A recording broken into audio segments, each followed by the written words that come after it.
Shout out mga idol. Good morning mga idol sa inyo lahat. Balingin mga idol, ako'y kumukuha ng itlog ng Bicol mga idol. Kasi mga idol, bumili ako dito sa pwesto na to, ang may-ari ng pwesto na to mga idol, si Madam Emily Permen mga idol. Ang number ng pwesto nila, 9 at saka 10 mga idol. Tignan nyo naman.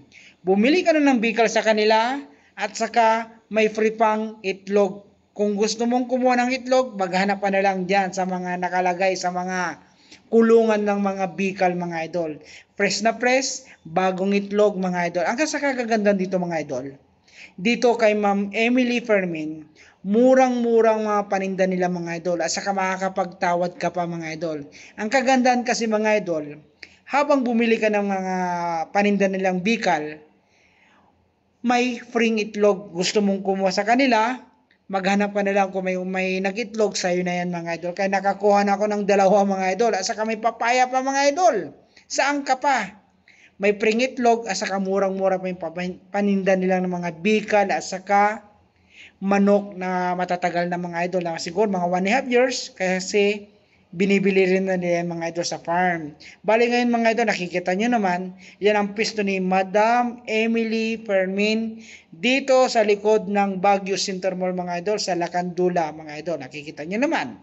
Itinabi ko na yung dalawang itlog mga idol. Bali nga mga idol, may binila akong migit 600 plus na manok mga idol. Bali pinasunog ko na yan. Pagkatapos pinasunog, ipapahiwa-hiwa ko yan para yan ang ulam naming tanghalian mga idol. Yan. Nakikita nyo naman, kinakausap ko si Boy at saka si Ma'am Emily Fermen mga idol. Yan. Bali ngayon mga idol, tinatanong ko kung magkano pa ibang mga paninda nila. Ang sabi ni idol kong Boy, murang-mura yung mga paninda namin. Yan o. Bali ngayon mga idol, sinasabi ko, dito kayo bumili sa pwesto nila ni Kuya Boy at saka si Madam Emily Fermin dito sa Lacandula Street mga idol. Bali ngayon mga idol, nakikita nyo naman.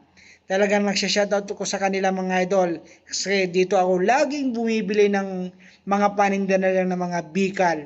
Yan, nakikita nyo naman mga idol. Bali ngayon mga idol, niluluto ko na yung binili kong Bicol sa kanila mga idol. Ang kompleto na yan.